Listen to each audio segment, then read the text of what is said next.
नोंथांमोना मिथिगौदि गोबाव समनिफ्रायनो आसामनि गुबुन गुबुन जायगाफोराव बड'लेण्ड गट टेलेन्ट सिजन 2 नि अडिशना सोलिगासिनो दं। बे हाबाफारिनि गेजेरजों गाव गावनि जायखिजाया रोंगौथिखौ दिन्थिफुंनो हानायनि मोनसे समायना खाबु। थिग बेबायदिनो क'क्राझार सहरनि हिनजावसा फरायसालिमानि एम ब्रह्मनि न'ब्लाङाव बड'लेण्ड असिन कालचारेल डेभेलपमेन्ट C.S.Ltd नि बानजायनायाव बड'लेण्ड गट टेलेन्ट सिजन 2 आ खुंफुंजायो। बे हाबाफारियाव गुबुन गुबुन जायगानिफ्राय खमैबो 50सो बादायारिफोरा बाहागो लादोंमोन। बे समाव बड'लेण्ड बुब्लिनि खौरां बिजोंनि गेजेरजों बिथां खर्गेश्वर बसुमतारिया मा फोरमायखो फै आबुङै मिथिना लानि। टेलेन्ट सिजन 2 बेखौ खुंफुंनो मोननानै आं बिराद गोजोननाय मोन्दों टीमनि गेजेरनिफ्राय जे मोनफ्रोमबो डिस्ट्रिक्टआव खुंनायनि उनाव दिनैहाय जोंहा क'क्राझाराव जे खुंदों दा बेयाव नुनो मोनदों जे गोबां बाहागो लाग्राफ्रा बाहागो लाबोदों आरो बे बाहागो लानायाव नुनो मोनदों गोबां रोंगौथि गोनां बिथिंनि मानसिफ्रा फैदों जेराव सावगारि मोनसेजोंनो गोबां रोखोमनि बिथांमोना भिजनखौ दिन्थिनो नाजादों आरो जेराव खुगाजोंनो गोबां रोखोमनि मिउजिकखौ जेराव साउन्ड सिस्टेमखौ बिथांमोना मोनसे मिउजिक इन्सट्रुमेन्ट दामनायखौ बिथांमोना दिन्थिदों आरो जेराव मिउजिशियान फैदों आरो जेराव ड्रामा बेफोरबो फैदों आरो दा बिराद गोजोनथाव आरो दा बिथांमोनखौ जों फैबाय थानाय समाव मेगा अडिशन लांगोन बिनि उनाव सेमि फाइनाल लांगोन आरो फैबाय थानाय समाव जोंहा डिसेम्बर बा जानुवारिनि गेजेराव ग्रेन्ड फिनालेआ जागोन जेराव धामाका जागोन मानसिफ्रा मोनसे बोसोर गोदाननि दोहौखौ रंजानाय लागोन आरो गोबां पाब्लिकफ्रानो मोनफ्रोमबो डिस्ट्रिक्टनिफ्राय फैनानै बेखौ नायफैगोन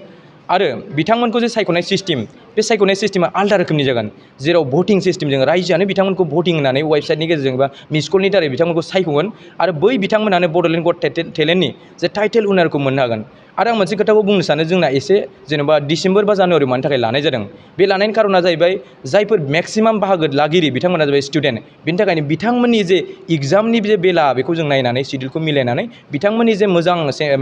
मेन्टेलिटि बिथांमोनखौ बाहागो लानो थाखाय जों सुजुगखौ होगोन। रेसपन्सा जोङो जोबोर मोजां मोनदों जेराव गभर्नमेन्टनि थोरोबनिफ्राय बे हाबाफारिखौ जे मोनसे थुलुंगाखांनायखौ जोंनो मेसेज हरबाय थादों बिथांमोना जों बावैसोनो बिथांमोनजों जोंनि जे दानि जे सोलिफु जोंनि बिटिआर गभर्नमेन्ट बिथांमोनजों जोङो थाबैनो सावरायलायगोन बे बाथ्राखौ रोखा जोंहा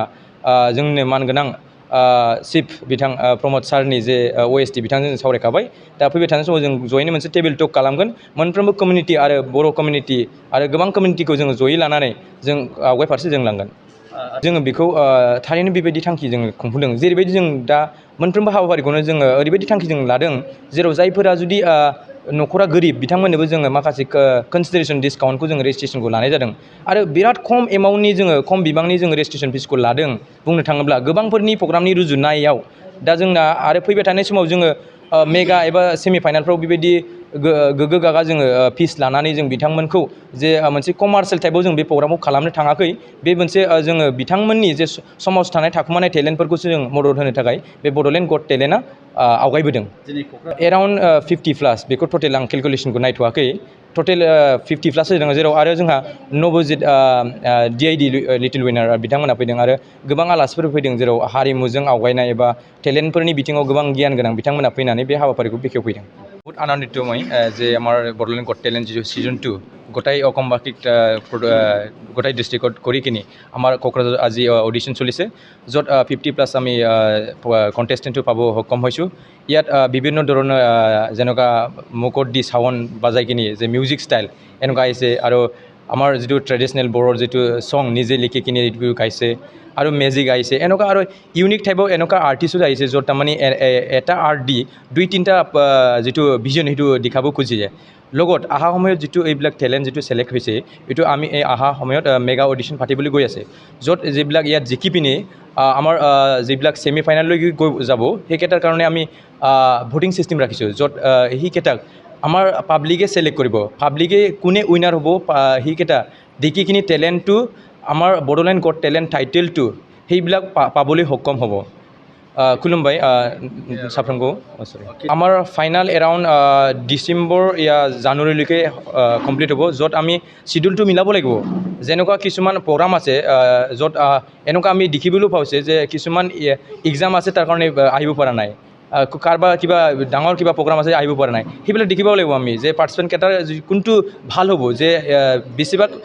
ষ্টুডেণ্ট আছে তাৰ কাৰণে আমি শিডিউলটো মিলাব লাগিব। बाइक सालायनो मोजां मोनग्रा सुबुंफोरनि थाखाय मोनसे गोजोनथाव खौरां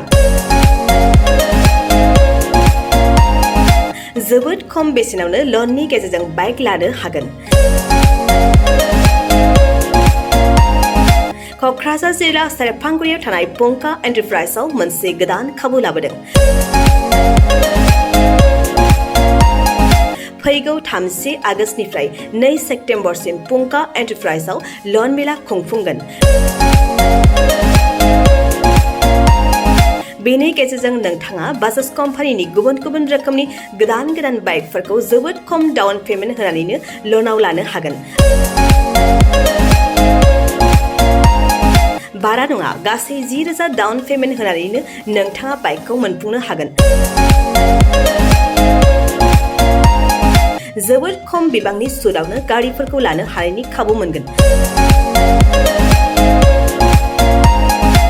बाइकजों लोगोसे बेसेन नाङाजासे हेलमेटबो मोननो हागोन। 1,000 रांजों नोंथाङा बुकिं खालामग्रोनानैबो दोनहरनो हागोन। बेजों लोगोसेयैनो नोंथांनि गोजाम जानाय गासैबो रोखोमनि बाइक स्कुटिफोरखौबो सोलाय सोल' खालामनायनि खाबुखौबो मोननो हागोन। गोबांथार मिथिनो थाखाय 9101547892 आरो 60038171191 जानबुं अनजिमायाव जगाजग खालामहरनो हागोन।